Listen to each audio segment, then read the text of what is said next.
Hello student. आज का जो हमारा टॉपिक है इशू ऑफ शेयर के अंदर वो है इशू ऑफ राइट शेयर।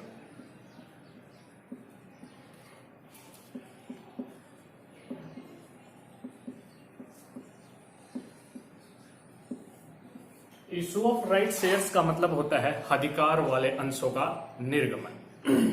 कि अधिकार वाले अंश होते क्या है कि एक कंपनी अपनी लाइफ में क्यों राइट शेयर्स को इशू करना चाहती है, आज हम इसके ऊपर डिस्कस करेंगे।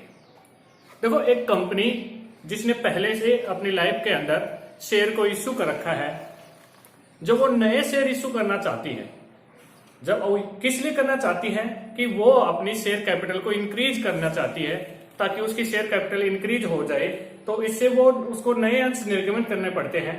तो जब तक वो अपनी एक किसी भी प्रकार के रेजोल्यूशन पास नहीं करेगी तब तक वो उसका एक कानूनी राइट्स होता है, अधिकार होता है कि वो नए अंश भी अपने पुराने शेयर होल्डर्स को ही दे। जितने भी कंपनी के पास शेयर होल्डर हैं उनका राइट्स होता है पहला कि कंपनी के जो भी नया निर्गमन किया जा रहा है, न्यू इश्यू की जा रही है, उसके अंदर वो शेयर को प्राप्त कर सके।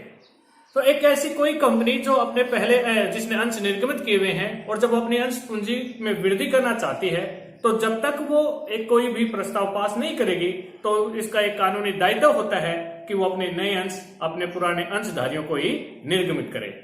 इन नए अंशों को अधिकारांश कहेंगे। इन जो शेयर्स को जो हम इशू करेंगे उनको हम बोलेंगे राइट शेयर। राइट शेयर का मतलब होता है अधिकार अंश। एक प्रकार का ये राइट दिया जा रहा है किसको? पुराने शेयर होल्डर्स को। जो ओल्ड शेयर होल्डर होते हैं, जो कंपनी के ओनर होते हैं इक्विटी शेयर होल्डर के रिगार्डिंग, उन्हीं को ये अधिकार दिया जाता है कि आप आए और हमारे अंशों को खरीदे। देखो, कंपनी अधिनियम 2013 के अनुसार यदि कोई सार्वजनिक कंपनी अपने समामेलन के पश्चात के 2 वर्ष के पश्चात या पहली बार आवंटन करने के 1 वर्ष के पश्चात, जो भी दोनों में से पहले हो, अंश पूंजी में वृद्धि करना चाहती है, तो वो अपने जो नए शेयर इशू करेगी उसका ये राइट बनता है, अधिकार बनता है, ये कानूनी दायित्व बनता है कि वो जो भी नए इशू शेयर करेगी वो सबसे पहले अपने शेयर होल्डर्स जो पुराने हैं उन्हीं को ही दे। जैसे फॉर एग्जाम्पल, किसी कंपनी ने अपनी लाइफ में पहले 5 लाख शेयर्स इशू कर रखे हैं, 5 लाख शेयर्स इशू कर रखे हैं। अब वो कंपनी न्यू इशू से 1 लाख शेयर इशू करना चाहती है, तो उसका एक राइट्स बनेगा कि जो उसके पुराने शेयर होल्डर हैं उनको 5 शेयर होल्डर्स को 1 शेयर दिया जाए। यानी कि जिसके पास 5 शेयर हैं उनको 1 न्यू राइट शेयर दिया जाए या दिया जाने का उनको ऑफर दिया जाएगा। ये कंपनी के लिए जरूरी होता है। देखो, जब कोई कंपनी अपने राइट शेयर इशू करेगी तो वो सबसे पहले अपने जो पुराने शेयर होल्डर हैं उनको एक लिखित में इंफॉर्मेशन प्रोवाइड करेगी, रिटर्न में एक इंफॉर्मेशन देगी कि आप अंश खरीदने के प्रस्ताव भेजा जाएगा कि आप आए और हमारे राइट शेयर को ले लीजिए। क्योंकि जो भी पुराने शेयर होल्डर होते हैं वो कंपनी के ओनर होते हैं और सबसे पहला जो राइट दिया जाता है वो उसके पुराने शेयर होल्डरों को दिए जाने के कारण ही इन शेयर को राइट शेयर कहा जाता है, मतलब अधिकार अंश। देखो, जितने भी जो शेयर होल्डर हैं उनको जब प्रस्ताव दिया जाएगा उसकी जो अवधि होती है वो 15 दिन से होती है और 30 दिन से ज्यादा की नहीं हो सकती। मतलब 15 डेज से लेकर और 30 डेज तक का ये उनका राइट होता है। अगर कोई शेयर होल्डर्स इन 30 दिन तक अपनी इंफॉर्मेशन या अपना अधिकार उन अंशों के ऊपर नहीं जताता या कंपनी को किसी भी प्रकार की कोई इंफॉर्मेशन नहीं देता है, तो यह माना जाएगा कि उसका जो राइट है वो कैंसिल माना जाएगा। कंपनी उसके राइट को किसी दूसरे कैंडिडेट को भी दे सकती है। या फिर कोई भी शेयर होल्डर जिसको इस प्रकार का कोई प्रस्ताव दिया गया है कि वो राइट शेयर को खरीदने के लिए, अगर वो खुद ना खरीद कर अपने किसी सगे संबंधी, अपने रिलेटिव या किसी फ्रेंड्स को भी खरीद कर दे सकता है। क्योंकि इसका सबसे बड़ा जो बेनिफिट होता है कंपनी को यही होता है कि वो अपना फुल इसके ऊपर यानी कि इशू कर सकती है। तो 15 दिन से लेकर 30 दिन के टाइम्स के बीच में ही कंपनी अपने शेयर्स को, जो ओल्ड शेयर होल्डर होते हैं, उनको राइट शेयर इशू करने के लिए टाइम दे सकती, इससे ज्यादा का नहीं। यहाँ एक बात और मैं बता देता हूं कि अगर किसी कंपनी ने राइट शेयर इशू किए हुए हैं तो जो उसको जो मिनिमम जो सब्सक्रिप्शन है उसका 90% तक कंपनी के पास आना कंपलसरी होता है। और इसके लिए भी वो टाइम पीरियड कंपनी दिया हुआ है कंपनी के लिए, वही तो पीछे वाला जो हमने पहले इसको किया हुआ है 12 मंथ्स का ही रहेगा।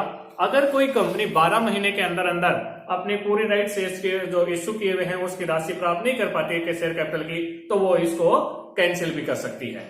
तो ये तो था हमारे राइट शेयर्स के लिए। आगे आता है कि इनका लेखांकन कैसे किया जाएगा, जनरल एंट्री कैसे की जाएगी। तो देखो राइट्स जो शेयर इश्यू किए जाएंगे उनके लिए जनरल एंट्री सेम वही रहेंगी जो हमारे आपने जो पब्लिक से जो शेयर के लिए की गई थी, या जो हमारे सार्वजनिक अंश होते हैं, इक्विटी शेयर होते हैं, सेम जो जनरल एंट्री की जाती है वही जनरल एंट्री हमारी राइट शेयर्स के लिए भी होंगी।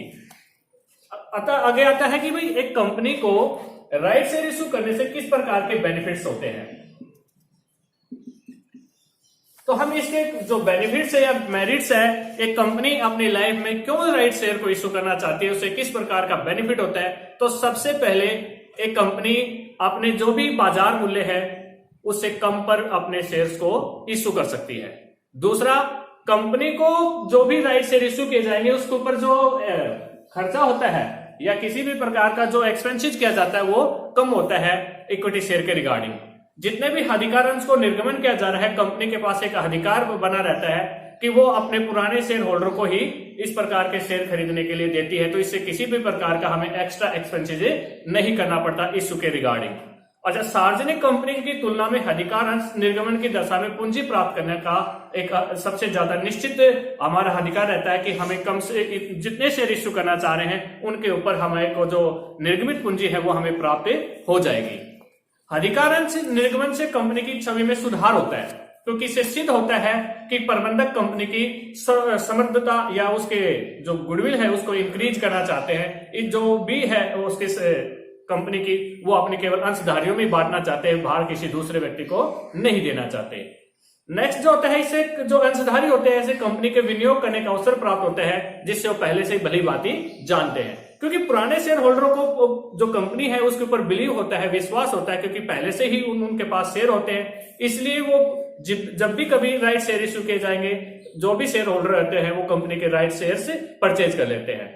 नेक्स्ट होता है, अधिकारांश निर्गमन से संचालक नए अंशों को अपने मित्रों या संबंधियों को कम मूल्य पर निर्गमित नहीं कर सकते, क्योंकि सबसे पहले जो राइट दिया जाता है, जो अधिकार दिया जाता है वो पुराने शेयर होल्डरों को ही दिया जाता है। इसलिए कंपनी के पास जो शेयर जो इश्यू किए जाएंगे उससे फुल्ली सब्सक्रिप्शन प्राप्त होने का सबसे ज्यादा हमें बेनिफिट प्राप्त होता है। और एक सार्वजनिक कंपनी जो निर्गमन की तुलना में अधिकारांश निर्गमन की जो व्यय कर रही है, निर्गमन जो एक्सपेंसेस होते हैं वो कम होते हैं, क्योंकि हमें किसी प्रकार के एक्स्ट्रा एक्सपेंसेस करने की जरूरत नहीं होती।